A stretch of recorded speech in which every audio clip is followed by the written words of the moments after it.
ओम नमस्ते सभी को। जब हम भोजन करते हैं तो भोजन करने के बाद एक प्रोसेस चलता है बॉडी को बनाने का।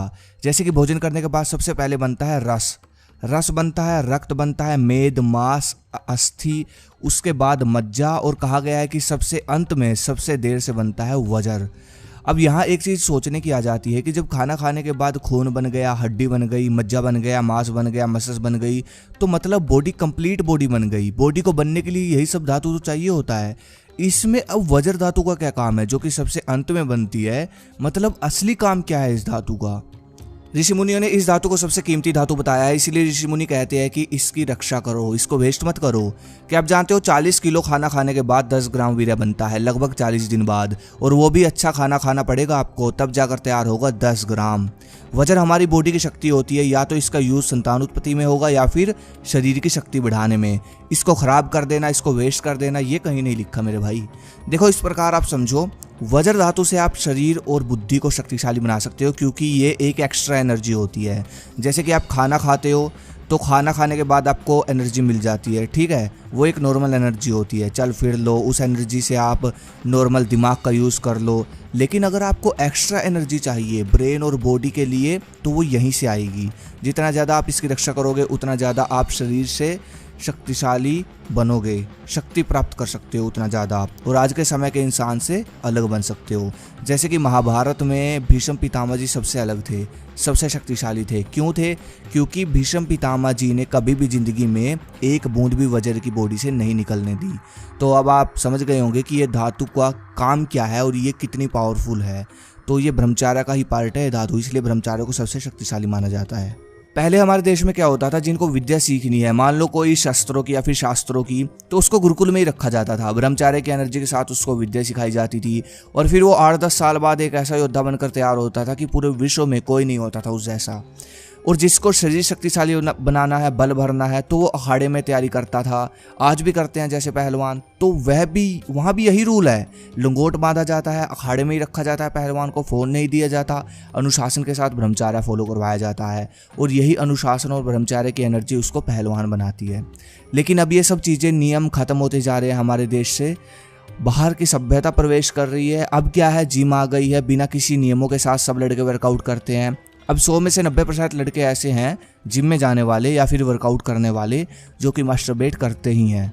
तो भाई वीर्य जो होता है ना, वो ग्रीस होता है हमारी बॉडी के लिए। जो लड़के वीर्य को नष्ट करते हैं, मास्टरबेट करते हैं और वर्कआउट भी कर रहे हैं जमकर, तो भाई इसको बोला जाता है बिना तेल के सूखी मशीन चलाना। जी हाँ, अगर आप जमकर वर्कआउट भी कर रहे हो, मास्टरबेट भी कर रहे हो, बेशक हफ्ते में एक बार भी क्यों ना करते हो, तो भाई ये समझो कि आप अपनी डाइट से जो खा रहे हो, सिर्फ उससे एनर्जी ले रहे हो चलने फिरने की या फिर वर्कआउट के लिए, जिससे ना तो आपके अंदर नेचुरली पावर आएगी, ना स्टैमिना आएगा, ना कोई मसल्स बनेगी खास।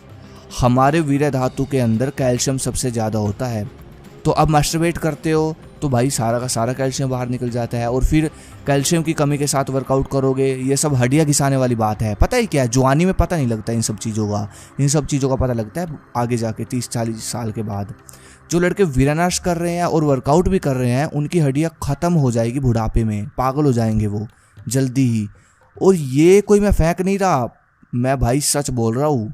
ब्रह्मचार्य के साधन पुस्तक पढ़कर ये ज्ञान मैं यहाँ दे रहा हूँ। 100 बातों की एक बात, जिस दिन आप वज्र धातु की रक्षा करके वर्कआउट करोगे, सात्विक भोजन खाओगे, जड़ी बूटियाँ खाओगे, अपने आप आपको 15 दिन में एनर्जी भी फील होगी, स्टैमिना भी दिखेगा बनता हुआ, और फिर धीरे धीरे नेचुरली टेस्टोस्टेरोन भी बनेगा आपका, जिससे मसल्स भी ग्रो होगी, आपका शरीर बलवान बनता चले जाएगा। ये आप ट्राई करके देखो। अब बात यह आ जाती है कि ऐसा क्या फॉलो करें जिससे एक तो हमारी पुरानी कमजोरी दूर हो जाए, जो हम पहले गलतियां करते आ रहे हैं, और जो हमारा वजन है वो हमारी बॉडी में जाकर वर्कआउट के लिए शक्ति दे, बल दे, वर्कआउट के लिए, बॉडी के लिए, वर्कआउट की बॉडी की शक्ति में कन्वर्ट हो जाए वो, तभी आप निखर पाओगे। तो यहाँ पर पहला पॉइंट आ जाता है रक्षा। जितना हो सके रक्षा करो इस एनर्जी की, ये तो कंपलसरी है। मन मजबूत बनाओ, अपने आप को बिजी रखो, बस इसकी रक्षा करो कैसे भी। दूसरा पॉइंट आता है हर्ब्स। ऐसी जड़ी बूटियों का सेवन चाहिए होगा आपको जो आपकी पुरानी कमजोरी को दूर करके नई शक्ति शरीर में प्रदान करे। ये कुछ जड़ी बूटियां हैं जो कि आपको आसानी से मिल जाएगी, जैसे कि अश्वगंधा, सफ़ेद मूसली, रस सिंदूर। ये आपकी पुरानी कमजोरी को दूर करके आपके शरीर में नई ऊर्जा शक्ति का निर्माण करेगी। अगर आपको पावरफुल मिश्रण चाहिए इन सब जड़ी बूटियों का, तो आप ये लो मैंश्योर एनर्जाइजर। इसमें आपको हर्ब्स तो मिलेंगी साथ में सब, और एक पावरफुल चीज़ इसमें जो डाली गई है जिसकी वजह से ये और ज़्यादा पावरफुल बन जाता है वो है वांग भस्म। ये देखो रस सिंदूर जो कि बहुत पावरफुल जड़ी बूटी है वो भी इसमें आपको मिल जाएगी, अश्वगंधा इसमें है, केसर भी इसमें है, सफ़ेद मूसली इसमें मिल जाएगी जो कि मसल ग्रोथ हार्मोन बढ़ाती है, और भाई शिलाजीत भी है इसमें।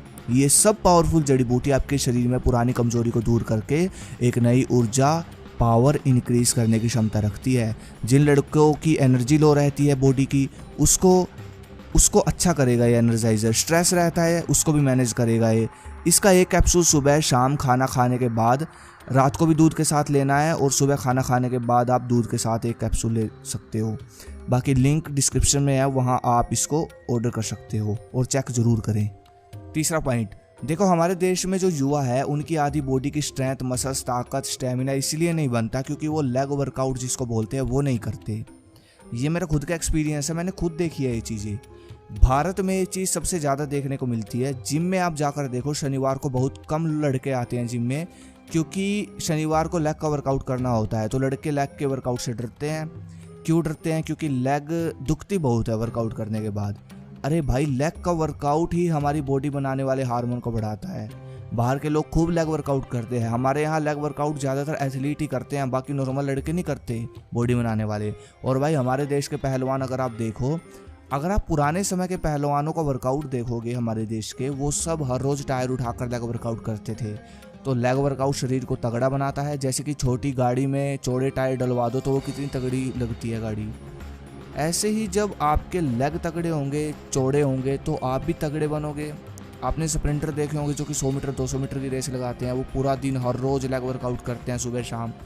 और एक चीज़ नोटिस करना, उनकी स्प्रिंटर की उनकी बॉडी की ग्रोथ भी बढ़िया मिलती है, 6 फुट नॉर्मल होती है। और बाकी के जो मसल्स है, बाइसेप, ट्राइसेप, चेस्ट, शोल्डर, ये सब अपने आप उनके ग्रो हो जाते हैं नेचुरली, जो स्प्रिंटर होते हैं 100-200 मीटर लगाते हैं, क्योंकि वो लेग वर्कआउट कर रहे हैं। तो वहाँ से उनका बेस बन जाता है। लेग हमारी बॉडी का बेस है ना, ठीक है, आधा पार्ट है हमारी बॉडी का, इसलिए काल्फ मसल्स की भी करो, लेग की भी करो। तो यहाँ पर मैं ये बोलूँगा कि हफ्ते में 2 बार लेग का वर्कआउट मेरे भाई ज़रूर करो। होम वर्कआउट करते हो उस पर मेरी वीडियो बनी हुई है, चेक कर लेना। और जिम में तो बस आपको बताने की ज़रूरत नहीं है, आप कर ही लोगे, मशीनें होती है। और वजह रक्षा करो, बस ये चीज़ें फॉलो कर लो 3-4। और सबसे इम्पोर्टेंट, सुबह का वर्कआउट कोशिश करो, सुबह का वर्कआउट चालू करो, घी दूध से बनी डाइट खाओ।